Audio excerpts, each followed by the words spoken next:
Evening, y'all. Another video. Chief Prepper here. I'm talking a little bit about the reason I was up so late Friday night into Saturday morning was I was on a road trip and was actually mourning the loss of one of my dogs.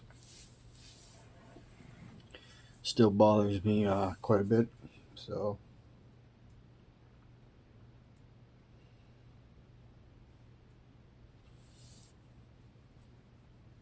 we only had him 9 years, but he was a rescue.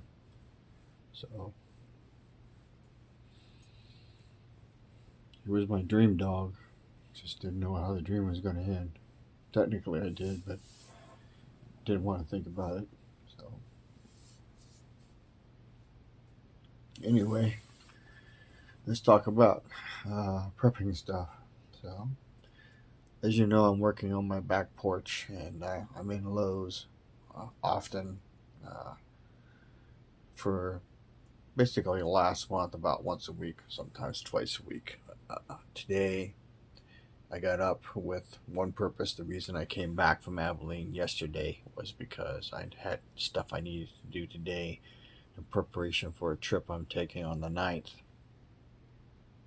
Uh, My wife has a old 1972 Dodge D100 slant six, three on the floor, points and condensers. It's one of the vehicles I spent a lot of money on to have in hopes that it'll run post EMP, post whatever. Gets terrible gas mileage, but anyway, it is not show quality, but it's old enough that we can enter it into the Good Guys LMC. It's the 13th Truck Nationals in Fort Worth. We actually went up to the Good Guys show in September, which is when we originally bought the trailer. That was an expensive trip. So I tried to rent. I looked into a dolly. I looked into.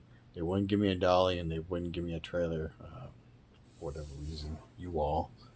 They actually said my F-350 1-ton truck was not big enough to haul that truck and a trailer. And the truck's rated for like 12,000 pounds, maybe 14,000 pounds with a gooseneck. And it's rated to pull 6,000 pounds bumper pull. Uh, and the truck and trailer weigh up right at 6,000 pounds. So I don't understand the process. But anyway, so we bought the trailer last September. Had a little bit of a problem with the ramps when I loaded it here, but I managed to get it on no problem. But when we were trying to load the trailer in Fort Worth with the old truck, I actually got the front end on the trailer, but I could not get the back end. The ramps had popped up and fallen off, so we had to back the truck off and let it basically bounce, the front end bounce, uh, and we were lucky nothing broke. Still, still had major problems with it, and then managed to get it on. But the reason I came back was today. Because the trailer hadn't been used since last September. I actually hooked it up, dragged it around, checked the brakes, everything's good, lights are good, but I needed to work on the ramps.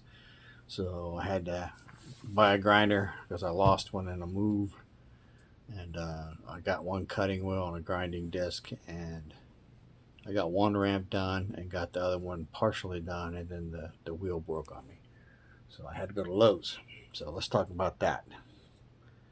In and out of Lowe's, same Lowe's all the time for the last month. For all the trips previous to this one, the store looked a little unkept, uh, like they're really struggling with employees. And what I'm seeing, and you may or may not see this, I don't know how many of you go out and about, but all the stores are struggling with people, and they're struggling with merchandise, as in getting it labeled, getting it, out there.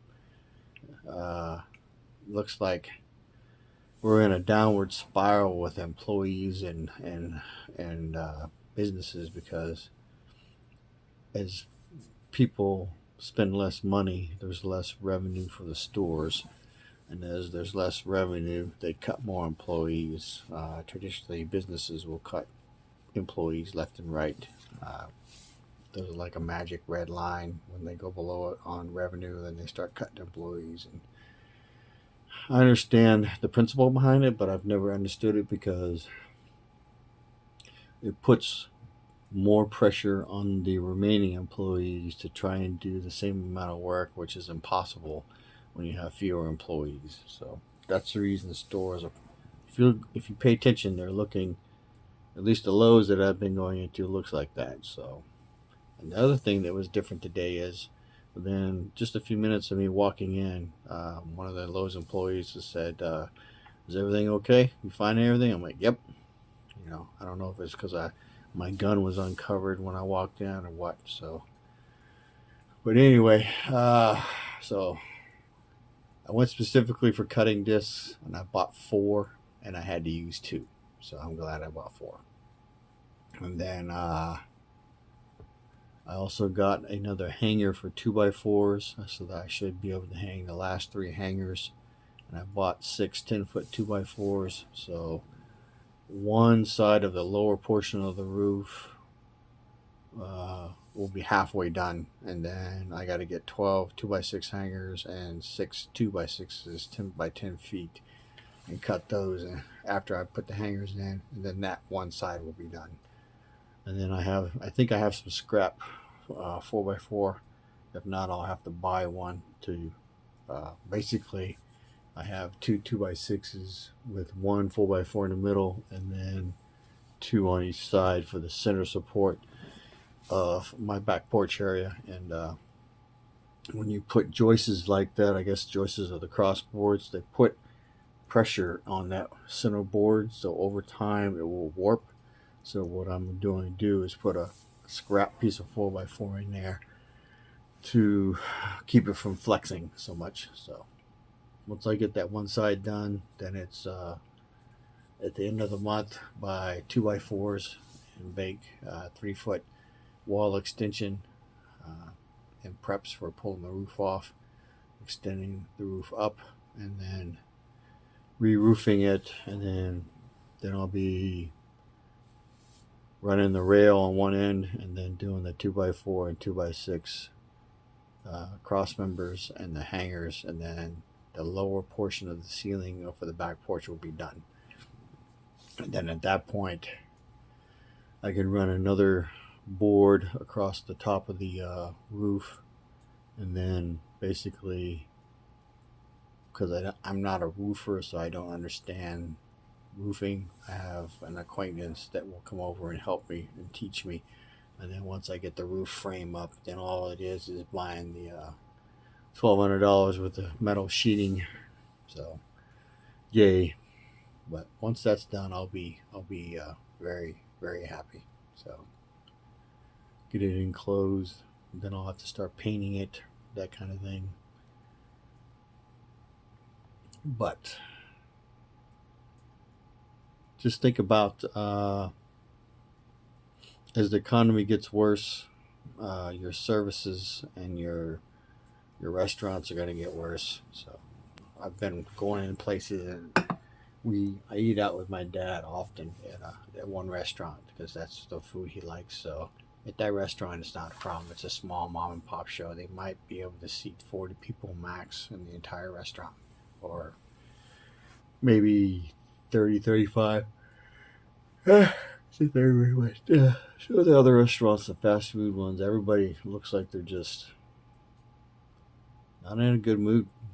So anyway, keep that in mind.